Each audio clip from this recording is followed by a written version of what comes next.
What's up, Multiverse of Mayhem fans? Sometimes the biggest announcement at Comic-Con isn't the loudest one. It's not always the surprise casting, the explosive trailer, or the movie with the biggest crossover. Sometimes it's a single creative decision that quietly changes the future of an entire franchise. That's exactly what happened when Marvel Studios took the Hall H stage at San Diego Comic-Con 2026. While Avengers Doomsday understandably dominated the headlines and Ryan Gosling's Ghost Rider sent the internet into a frenzy, one announcement may end up having the greatest long-term impact on the Marvel Cinematic Universe. Ryan Coogler officially confirmed that Black Panther 3 is on the way, and with it came the reveal that Jonsson will portray the grown-up son of King T'Challa in a coming-of-age story. At first glance, it might sound like a simple casting announcement, but the more you think about it, the more you realise this isn't just about introducing a new hero. It's about continuing one of the MCU's most meaningful legacies in a way that feels earned, respectful, and emotionally powerful. To understand why this announcement matters so much, we have to go back to the ending of Black Panther: Wakanda Forever. After spending the entire film exploring grief, loss, and the immense weight left behind by King T'Challa's passing, Ryan Coogler closed the story with one final revelation. Nakia introduced Shuri to her young son, explaining that his Haitian name was Toussaint, but his Wakandan name was T'Challa. In just a few quiet moments, Marvel completely changed the future of the franchise. Rather than ending T'Challa's bloodline with his death, they revealed that his legacy would continue through his child. It wasn't presented as a cliffhanger or a shocking twist. It was presented as hope, a reminder that while one chapter had ended, another was only beginning. And looking back now, that ending feels even more significant. At the time, audiences knew it was an emotional moment, but nobody knew exactly when or even if that story would continue. Marvel didn't immediately announce another Black Panther film centered on the child.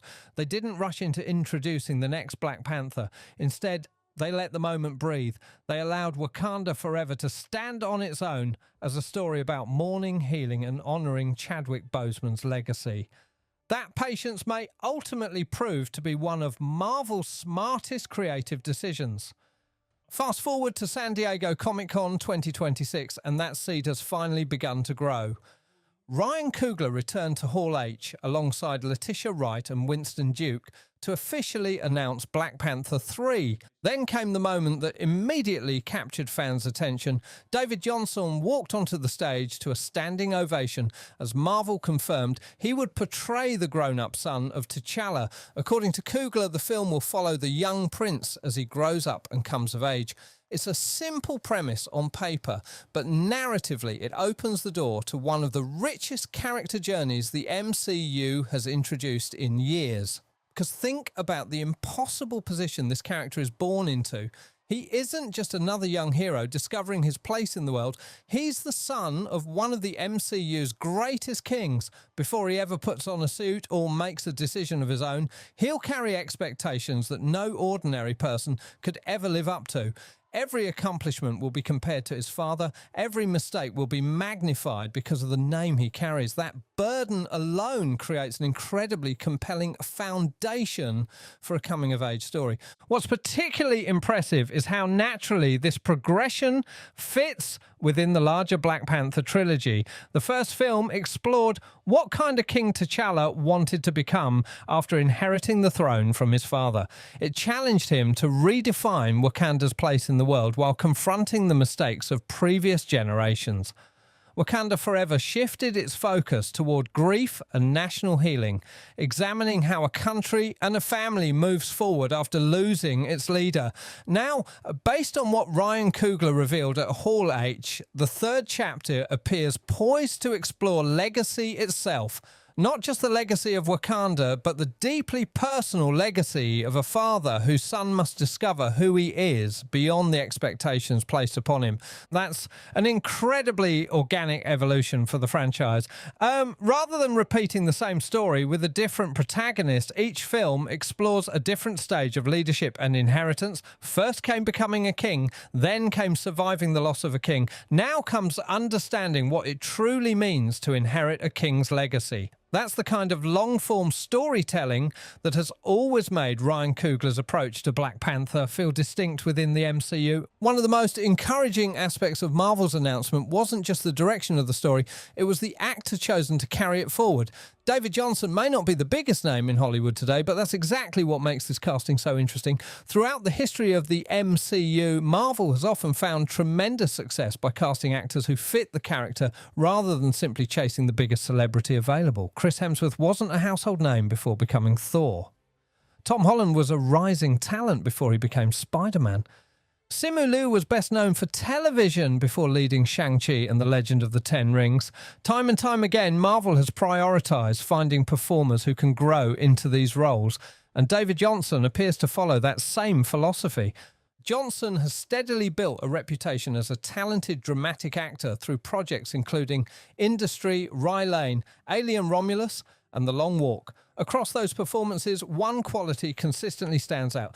He brings emotional honesty to his characters. Whether the scene calls for vulnerability, quiet confidence, humour, or internal conflict, Jonsson rarely overplays a moment. He allows emotions to build naturally, making his performances feel grounded and believable. That's an important quality for a character like T'Challa's son, because this role isn't simply about becoming the next superhero. Before audiences can believe in him as the Black Panther, they need to believe in him as a young man trying to understand who he is. That's why Ryan Coogler's description of the film as a coming-of-age story is so promising. The best coming-of-age stories aren't really about age. They're about identity. They're about discovering who you are when the world has already decided who it expects you to become. For T'Challa's son, those expectations will likely be overwhelming. Is he trying to become another King T'Challa? Should he? Or does honouring his father's legacy actually mean becoming his own person rather than attempting to recreate someone who can never truly be replaced? Those are deeply human questions, and they're exactly the kind of emotional conflicts Ryan Coogler has consistently explored throughout the Black Panther films. Perhaps the smartest aspect of this direction is that Marvel isn't attempting to erase the emotional impact of Wakanda forever. After Chadwick Boseman's passing, Ryan Coogler and Marvel Studios made the decision not to recast the original T'Challa. Instead, they allowed the story to acknowledge loss in a way that resonated with both the characters and the audience. That decision became one of the defining elements of Wakanda Forever. By now focusing on T'Challa's son, Marvel isn't reversing that choice. They're building upon it.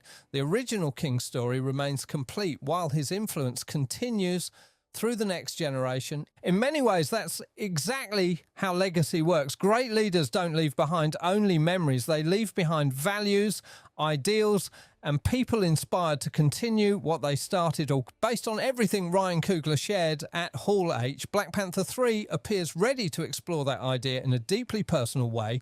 Instead of asking whether anyone can replace T'Challa, the film seems poised to ask a far more meaningful question. How do you honour someone whose legacy is so great that it shapes your entire life? When you step back and look at the Black Panther trilogy as a whole, something remarkable starts to emerge. Assuming Black Panther 3 follows the direction Ryan Coogler outlined at Hall H, each film represents a different generation of Wakanda's story. The first film was about a king discovering what kind of leader he wanted to become and challenging centuries of isolation. Wakanda Forever became a story about loss, resilience, and a nation learning how to move forward after losing its greatest protector. Now, the third chapter appears ready to focus on inheritance, not just of a throne or a superhero mantle, but of ideals, responsibility, and identity. That's a natural progression, and it gives the trilogy a thematic through line that's about much more than superhero action. What's equally exciting is what this means for the future of Wakanda itself. By introducing a new generation, Marvel isn't closing the book on the characters audiences have already grown to love Shuri, M'Baku, Nakia Okoye and the people of Wakanda have all played crucial roles in shaping this world, and now they'll have the opportunity to influence the next Black Panther's journey. A coming-of-age story doesn't happen in isolation. It happens through mentors, family, friendships, and difficult lessons. That dynamic has the potential to make Black Panther 3 feel less like a reboot and more like the next natural chapter in an evolving family saga, and that may ultimately be why this announcement resonated with so many fans.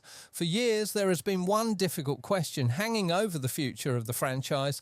How do you continue the story of Black Panther after Chadwick Boseman's unforgettable performance? Marvel's answer wasn't to erase the past or rush toward an easy solution. They allowed the story to grieve. They gave Wakanda time to heal. And now they're allowing the next chapter to grow naturally from the foundation they established years ago in Wakanda Forever.